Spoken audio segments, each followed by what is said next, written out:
आज हम टॉर्क के बारे में डिटेल में स्टडी करेंगे। सबसे पहले ये देखते हैं कि व्हाट इज़ टॉर्क, टॉर्क किस चीज़ को कहते हैं, उसके बाद इसकी प्रॉपर डेफिनेशन, ये किन किन चीज़ों पर डिपेंड करता है, और साथ साथ ये भी देखेंगे कि इसको हम रिजिड बॉडी के ऊपर कैसे अप्लाई कर सकते हैं। तो सबसे पहले अगर फ़र्ज़ करें कि हमारे पास कोई भी एक ऑब्जेक्ट है और हम इसके ऊपर एक फ़ोर्स लगा रहे हैं। अब देखें कि ये जो फोर्स हमने लगाई है ये एक लीनियर फोर्स है, और जब ये बॉडी के ऊपर हम ये लीनियर फोर्स लगाएंगे तो ये एक वी वेलोसिटी के साथ मूव करना शुरू कर देगी, और इसकी मोशन को अगर हम देखें तो ये एक लीनियर मोशन होगी। अब अगर फ़र्ज़ करें कि हमारे पास एक और ऑब्जेक्ट है जिसको हमने इस पॉइंट के ऊपर फिक्स कर दिया। अब फिक्स करने से क्या होगा कि अगर हम इसके ऊपर इस केस में लीनियर फोर्स लगाएंगे तो फोर्स तो अब भी हम इसके ऊपर लीनियर ही लगा रहे हैं, यानी कि एक लाइन के अंदर लगा रहे हैं, लेकिन ये बॉडी आगे की तरफ नहीं मूव करेगी बल्कि इसकी बजाय सर्कुलर पाथ के अंदर रोटेट करना शुरू कर देगी। या तो इसमें टर्निंग इफ़ेक्ट आ जाएगा या फिर ये सर्कुलर पाथ के अंदर मूव करना शुरू कर देगी।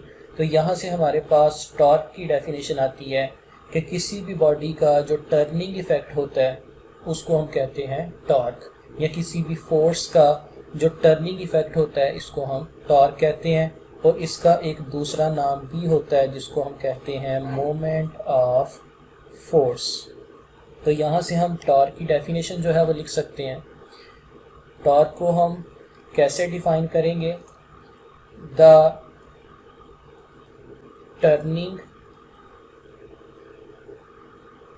effect of a force is called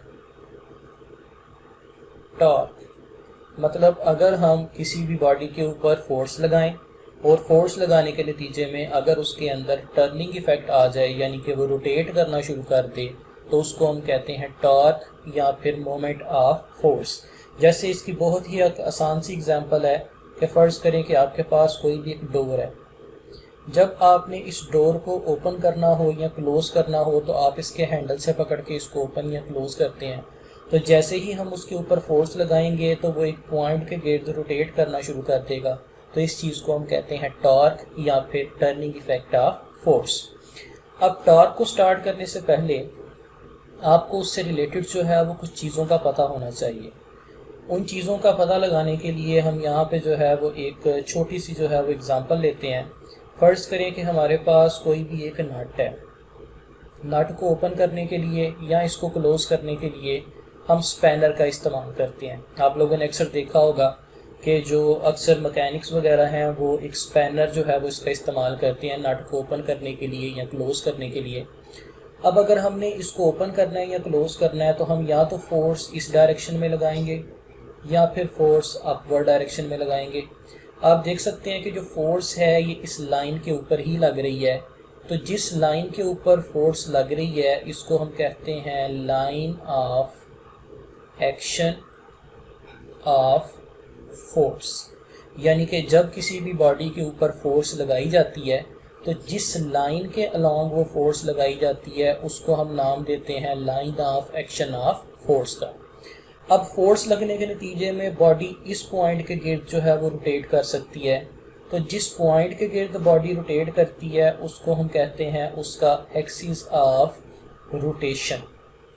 और तीसरी चीज़ इसके अंदर क्या है कि इस एक्सिस ऑफ रोटेशन से लेके line of action of force तक का जो डिस्टेंस है इसको हम नाम देते हैं मोमेंट आर्म का। तो ये तीन चीज़ें जो हैं ये आपको पता होनी चाहिए। नंबर वन कि जिस लाइन के अलॉन्ग फोर्स लगाई जाती है उस लाइन को हम कहते हैं line of action of force. Force लगने के नतीजे में बॉडी जिस पॉइंट के गिर्द रोटेट करती है उसको हम कहते हैं एक्सिस ऑफ रोटेशन। और इस एक्सिस ऑफ रोटेशन से लेके line of action of force तक का जो डिस्टेंस है उसको हम कहते हैं मोमेंट आर। तो अगर आपने टॉर्क के बारे में कम्प्लीटली अंडरस्टैंड करना है तो आपको इन तीनों चीज़ों का पता होना चाहिए, line of action of force का, एक्सिस ऑफ रोटेशन का और मोमेंट आर्म का। अब हम नेक्स्ट ये देखते हैं कि टॉर्क जो है ये किन किन चीज़ों पे डिपेंड करता है। तो याद रखें कि टॉर्क जो है ये मेनली दो चीज़ों के ऊपर डिपेंड करता है। सबसे पहले जो है वो टॉर्क डिपेंड करता है मैग्नीट्यूड ऑफ फोर्स पे। मैग्नीट्यूड ऑफ फोर्स का क्या मतलब है?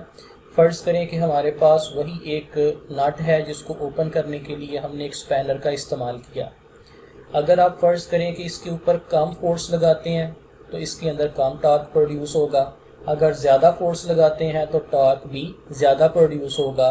तो हम ये कह सकते हैं कि जो टॉर्क है इसको हम शो करते हैं टॉर्क के निशान के साथ। तो ये टॉर्क जो है ये डायरेक्टली प्रोपोर्शनल होता है फोर्स के।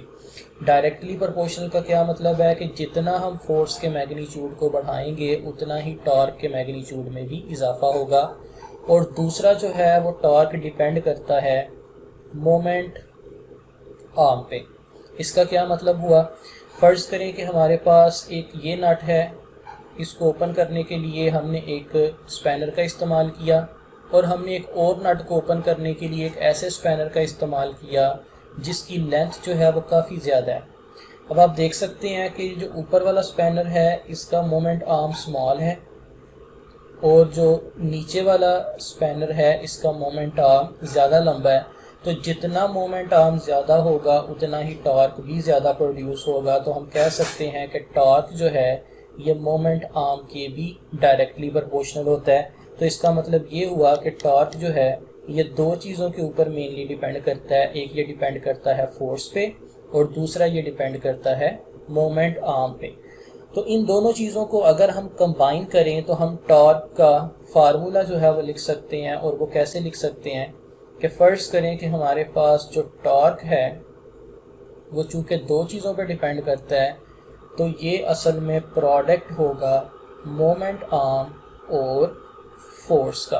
तो यहाँ से हम इसका फार्मूला लिख सकते हैं कि torque tau is equals to L multiplied by F. इस केस में टॉ जो है ये वाली नोटेशन ये टॉर्क को शो कर रही है, एल है इसके अंदर मोमेंट आर्म और एफ है इसके अंदर पाई जाने वाली फोर्स। अब हम यहाँ पे एक और एग्जांपल लेते हैं। फ़र्ज़ करें कि हमारे पास ये वही एक नट था जिसको ओपन करने के लिए हमने एक स्पैनर का इस्तेमाल किया। अगर फ़र्ज़ करें कि हम यहाँ पे फोर्स लगाते हैं तो इसका मोमेंट आर्म जो है वो लॉन्ग है तो इसके अंदर ज़्यादा टॉर्क प्रोड्यूस होगा। अगर फ़र्ज़ करें कि हम फोर्स को और आगे की तरफ लगाते हैं तो मोमेंट आर्म कम हो जाएगा। मोमेंट आर्म के कम होने से टॉर्क भी क्या हो जाएगा? कम हो जाएगा। जैसे जैसे हम इस फोर्स को एक्सिस ऑफ रोटेशन के करीब करते जाएंगे वैसे वैसे मोमेंट आर्म जो है वो कम होता जाएगा। तो हमारे पास फार्मूला होता है torque is equals to moment arm multiplied by force. अगर फ़र्ज़ करें कि हम फोर्स को बढ़ाते बढ़ाते line of action of force को एक्सिस ऑफ रोटेशन के अंदर से ही पास कर देते हैं तो जब line of action of force को एक्सिस ऑफ रोटेशन के अंदर से पास किया जाएगा तो इस केस में मोमेंट आर्म क्या हो जाएगा? ज़ीरो। क्योंकि मोमेंट आर्म होता है एक्सिस ऑफ रोटेशन से लेके line of action of force तक का डिस्टेंस। इस केस में क्या हो रहा है कि मोमेंट आर्म जो है वो line of action of force के अंदर से ही पास कर रहा है तो मोमेंट आर्म ज़ीरो हो जाएगा। तो इस केस में याद रखें कि हमारे पास जो टॉर्क है वो भी क्या निकल आएगा? ज़ीरो। तो ये चीज़ जो है ये आपने बहुत इंपॉर्टेंट है जो कि याद रखनी है कि when the line of action of force passes through the axis of rotation, या फिर इसका एक दूसरा नाम भी होता है, इसको हम पिवट पॉइंट भी कहते हैं कि when the line of action of force passes through the pivot point या फिर axis of rotation then the torque will be zero and the moment arm will be zero. तो यहाँ तक जो है वो हमने टॉर्क की डेफिनेशन देखी और टॉर्क की डेफिनेशन के साथ साथ हमने ये देखा कि इसको हम कैसे जो है वो किन किन चीज़ों के ऊपर ये डिपेंड करता है। अब हम नेक्स्ट इसको अप्लाई करते हैं एक बॉडी के ऊपर जिसको हम कहते हैं रिजिड बॉडी। तो सबसे पहले जो है वो हम ये देखते हैं कि रिजिड बॉडी क्या होती है और रिजिड बॉडी के बाद जो है वो हम इसको रिजिड बॉडी पे अप्लाई करके ये देखेंगे कि किसी भी रिजिड बॉडी का टॉर्क जो है वो कैसे फाइंड किया जा सकता है। तो सबसे पहले देखते हैं कि what is a rigid body. Rigid body का नाम जो है वो आप लोगों ने ऑलरेडी सुना होगा। हम यहाँ पे सबसे पहले देखते हैं कि रिजिड बॉडी क्या होती है। बहुत ही सिंपल सी जो है वो इसकी डेफिनेशन है कि अगर किसी की बॉडी के ऊपर फोर्स लगाई जाए और फोर्स लगाने के नतीजे में अगर उस बॉडी के अंदर किसी भी तरह का कोई चेंज ना आए, जैसे कि फ़र्ज़ करें कि आप बॉडी के ऊपर फोर्स लगा रहे हैं और उसकी शेप चेंज अगर नहीं हो रही तो उसको हम कहते हैं रिजिड बॉडी। जैसे फ़र्ज़ करें कि ये हमारे पास कोई भी एक आर्बिट्रेरी शेप यानी कि एक डिफरेंट सी शेप की जो है वो रिजिड बॉडी है। अब ये है इस बॉडी का एक्सिस ऑफ रोटेशन, यानी कि यहाँ पे हमने इस बॉडी को फिक्स किया हुआ है और ये है वो बॉडी का पॉइंट जहाँ पे इस बॉडी के ऊपर फोर्स लग रही है। तो एक्सिस ऑफ रोटेशन से लेके इस फोर्स तक का जो डिस्टेंस है इसको हम कहते हैं मोमेंट आर्म। इस केस में हम अपनी आसानी के लिए इसको जो है वो शो कर देते हैं आर के साथ। ओ जो है ये एक्सिस ऑफ रोटेशन है, आर है मोमेंट आर्म और एफ है इसका line of action of force. अब यहाँ पे आप देख सकते हैं कि जो line of action of force है और मोमेंट आर्म है ये दोनों सेम लाइन में नहीं है। हम इसको जो है वो क्या करेंगे, हम इसके फोर्स के दो कंपोनेंट्स बना देते हैं। लेट्स से ये हमारे पास एक फोर्स का कंपोनेंट है एफ एक्स और ये हमारे पास फोर्स का दूसरा कंपोनेंट है F sine theta. F x की जगह पे हम एफ कॉस थीटा भी लिख सकते हैं और दूसरा वर्टिकल कंपोनेंट होगा जिसको हम कहेंगे एफ साइन थीटा। तो अगर हम यहाँ पे टॉर्क की डेफिनेशन लिखना चाहें तो टॉर्क की डेफिनेशन जो है वो क्या होगी, moment arm multiplied by force. अब इस केस में देखिए हमारे पास मोमेंट आर्म जो है वो आर के बराबर है। अब देखिए फोर्स के दो कंपोनेंट आपको नज़र आ रहे हैं, एक एफ कॉस थीटा है और दूसरा एफ साइन थीटा। क्वेश्चन ये है कि इन दोनों में से कौन सा कंपोनेंट जो है वो इसके अंदर यानी कि टॉर्क के अंदर जो है वो हेल्प करेगा। तो एफ कॉस थीटा को अगर हम देखें तो एफ कॉस थीटा जो है ये एक्सिस ऑफ रोटेशन के अंदर से पास कर रहा है। इसका मतलब है कि F cos theta torque produce नहीं कर सकता। वैसे भी अगर हम बॉडी पे इस डायरेक्शन में फोर्स लगाते हैं तो बॉडी जो है वो कभी भी रोटेट नहीं कर सकती। सिर्फ एफ साइन थीटा जो है वो ऐसा कंपोनेंट है जो कि टॉर्क प्रोड्यूस कर रहा है। तो हमारे पास टॉर्क का क्या फार्मूला आ जाएगा, R F multiplied by sine theta. इसी तरह से फ़र्ज़ करें कि अगेन अगर हमारे पास एक यही रिजिड बॉडी है और ये है इस रिजिड बॉडी के अंदर पाया जाने वाला एक्सिस ऑफ रोटेशन और ये है वो पॉइंट जिस पॉइंट के ऊपर फोर्स लग रही है और एक्सिस ऑफ रोटेशन से लेके line of action of force तक का जो डिस्टेंस है इसको हम कहेंगे मोमेंट आर्म। अब जिस तरह से फोर्स एक वेक्टर क्वांटिटी है, हमने इसके दो कंपोनेंट्स बनाए थे, बिल्कुल वैसे ही मोमेंट आर्म भी एक वेक्टर क्वांटिटी है। तो इसके भी हम दो कंपोनेंट बना सकते हैं, एक आर कॉस थीटा और दूसरा होगा जिसको हम कहेंगे आर साइन थीटा। अब देखें कि इस केस में भी अगर हम टॉर्क फाइंड करना चाहें तो हमारे पास फार्मूला होगा moment arm multiplied by force. अब देखें जो आर कॉस थीटा है ये अगेन एक्सिस ऑफ रोटेशन के अंदर से पास कर रहा है। हमने देखा था कि जब line of action of force axis of rotation के अंदर से पास करे तो टॉर्क प्रोड्यूस नहीं होता। इस केस में भी सिर्फ वर्टिकल कंपोनेंट यानी कि आर साइन थीटा ही टॉर्क प्रोड्यूस कर रहा है। तो इस केस में आ जाएगा R sine theta multiplied by force, यानी कि अगेन आपके पास क्या फार्मूला आ गया, आर एफ साइन थीटा। तो ये दोनों फार्मूलाज जो हैं ये आपको क्या चीज़ शो कर रहे हैं कि चाहे आप फोर्स के दो कंपोनेंट्स बनाएं, चाहे आप मोमेंट आर्म के दो कंपोनेंट्स बनाएं, दोनों केसेस में आपके पास जो फार्मूला है वो finally R F sine theta ही आ रहा है। और ये आर एफ साइन थीटा जो है ये क्या शो कर रहा है, हमने लास्ट टाइम देखा था कि साइन थीटा जो है वो इस केस में आता है कि अगर आपके पास किसी भी दो वेक्टर्स का क्रॉस प्रोडक्ट लिया जाए। जैसे हमने लास्ट टाइम देखा था कि आर और एफ अगर इन दोनों का क्रॉस प्रोडक्ट लें तो इसका आंसर क्या आएगा, आर एफ साइन थीटा। तो हम यहाँ से ये कह सकते हैं कि टॉर्क असल में मोमेंट आर्म और फोर्स पे डिपेंड करता है और टॉर्क असल में मोमेंट आर्म और फोर्स इन दोनों के क्रॉस प्रोडक्ट के बराबर है, यानी कि आर एफ साइन थीटा के।